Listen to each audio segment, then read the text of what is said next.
We're running an experiment today. One of my favorite guns I've been talking about for several videos now is this guy. This is the Sako 90 Quest. Now I showed you guys on videos how incredibly well this thing was shooting, producing groups, between half and 0.75 very regularly. And then we did a different video and we were going to use this as kind of an accuracy example, and it just wasn't performing. Like, we're shooting groups like 2 inches in it. And so we were really frustrated because we knew what this gun was capable of. We'd shot tons of different groups. And it just stopped performing. We checked all our screws, everything. I didn't know what was wrong. And then I was listening to Ron Spomer's podcast last week, and he said something that I thought, it's at least worth us trying today. To get good accuracy out of these all-copper bullet, it seems like you have to clean your barrel down to bare metal if you've previously been shooting standard bullets, gilding metal jacketed bullets, and probably lead bullets as well if anybody's shooting those. I don't know what it is, but there's just something about that other surface fouling being in your bore that messes up the accuracy from the all-copper bullets. If it had been anybody else who had said it, I honestly wouldn't have given it a second thought. Just would have dismissed it immediately. But with Ron, I mean, he's been around the block a time or two, way more than I have, and he doesn't really get sucked into this, kind of fake myths on guns. So we're going to try it today. First, we're going to take this gun to the range. We're going to record some groups so we have a very clear picture of what it's capable of doing now.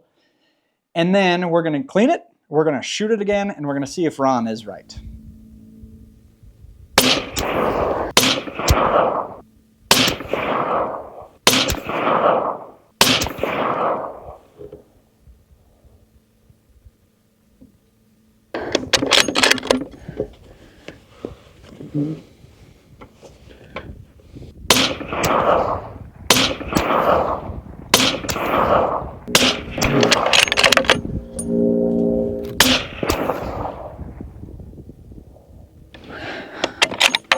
We got our baseline information. We know how this thing is shooting. Got pretty good statistical information. Now we're going to quick run back to my house. We're going to clean this thing. We're going to clean it to bare steel, like he said in the podcast. Then we'll shoot our groups for record. This is the ammo that's been shooting really well in the gun. And then we tried a few boxes of the match. Now this is a copper load and this is not. And so the theory is this is what we've got to clean out. I want to show you what it looks like inside. So we're going to take a bore scope and run it in there just so you can see what a dirty gun looks like. If you haven't seen in a bore scope, probably kind of surprised at how not that dirty a gun can be. So you see some kind of crud here in the chamber. We're going to enter the actual barrel now. Okay, we're just entering in the barrel, but we have not to the rifling yet. You can see just a couple little specks. There we go. You can see our rifling now. Just to give you an idea what that barrel is looking like. It's really not that dirty. Okay, there it is. Now we're going to clean this sucker out. All right, for our cleaning, I'm going to be trying this stuff. This is called SC14 Gun Cleaner. Random person emailed a little bit ago about this stuff, who's kind of local to me, and said, you got to try it. And said it's, it's not toxic. Oh, smells just like lemony fresh. And so I've cleaned a couple guns with it and it seemed to work good. I don't know that I'm, terribly partial to one, but this SC14 has been pretty good so far. I'll just run this on a few patches and we're going to clean this to bare steel. I'm just going to keep going until I get clean patches out.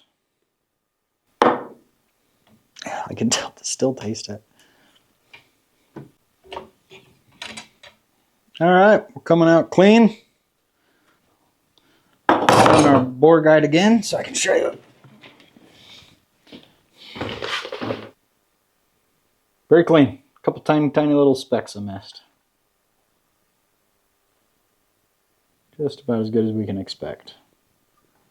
Okay, she's pretty clean. We're going to go shoot 5 Fowler shots. And then we're just going to go shoot our groups for record and see if Ron Spomer's right. Once we see how this shakes out, we're actually going to call Ron Spomer and get his take on this.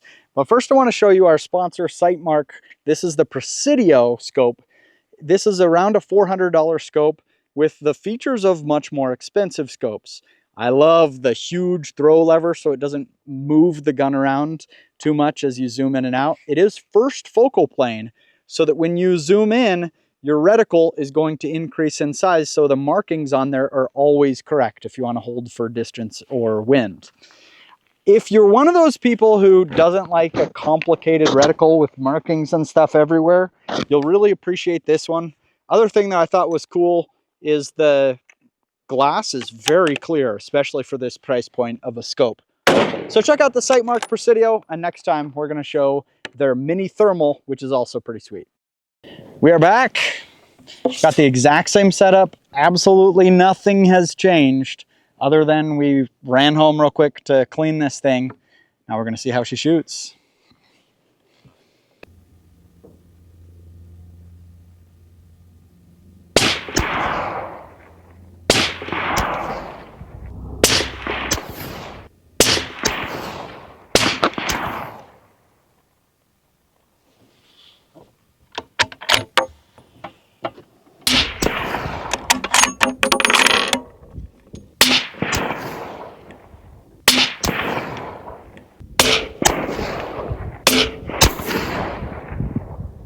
Okay, cool.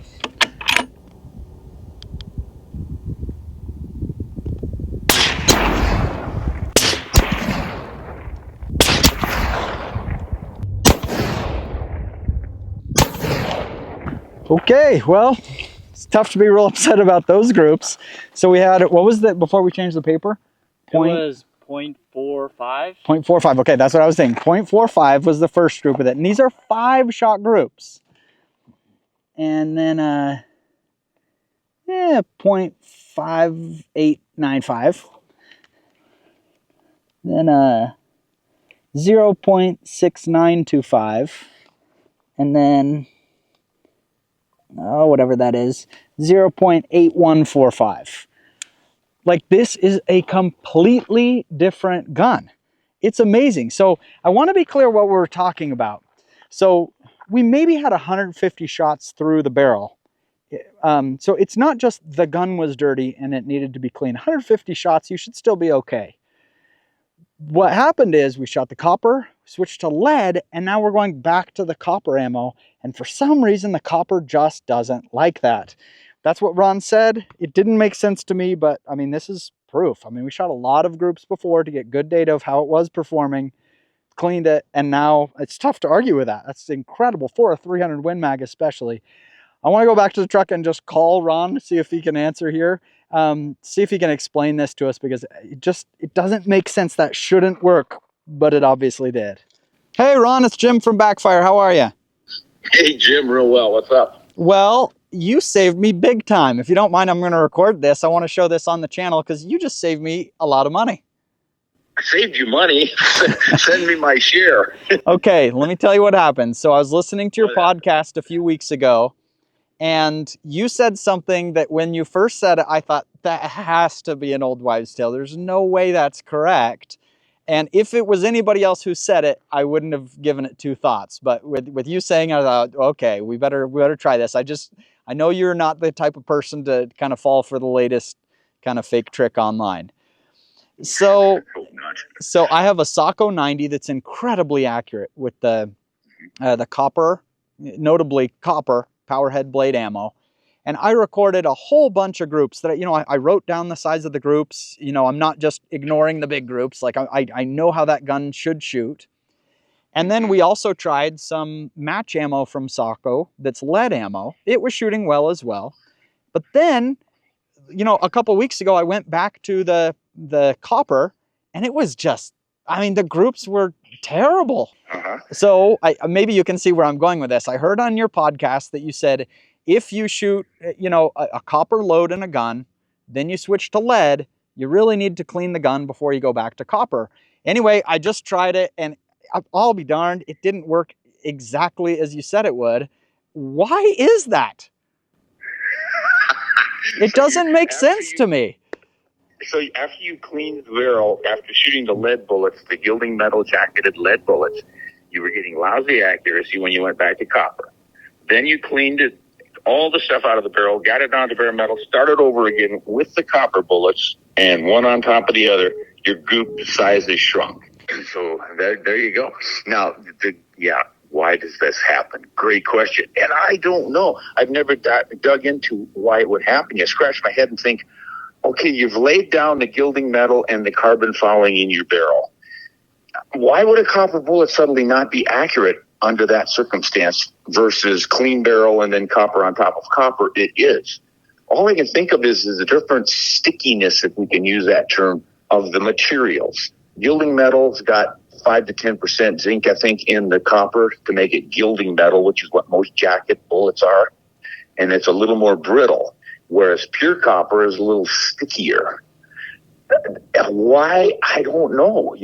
Those two materials just don't tend to play nice together, or what?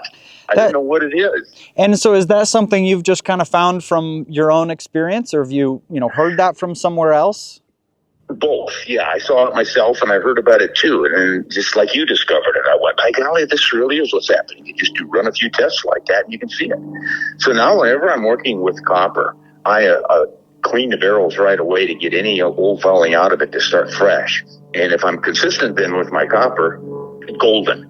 It just keeps working and working and working. And it seems like if I got a barrel that I've laid copper down in, I can go to a gilding metal bullet and it won't shoot poorly. I'll get decent accuracy out of that. But when I do the vice versa, then the accuracy goes south. Huh. How interesting. And so would you say that if you're shooting just copper, not switching to some lead, but if you're shooting just copper, that you have to clean more regularly, or no? No, not necessarily. It's just clean it, make sure you're shooting it on top of copper. Clean it if you go back to shooting the gilding metal jacketed bullet. Okay.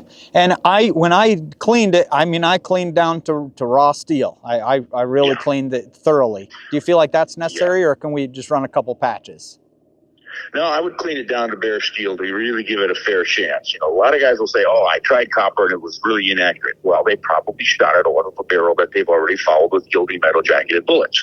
So yeah, it's going to be clean it clear down to the bare metal, and now you're going to get a true test of how accurate that rifle will shoot your copper bullets.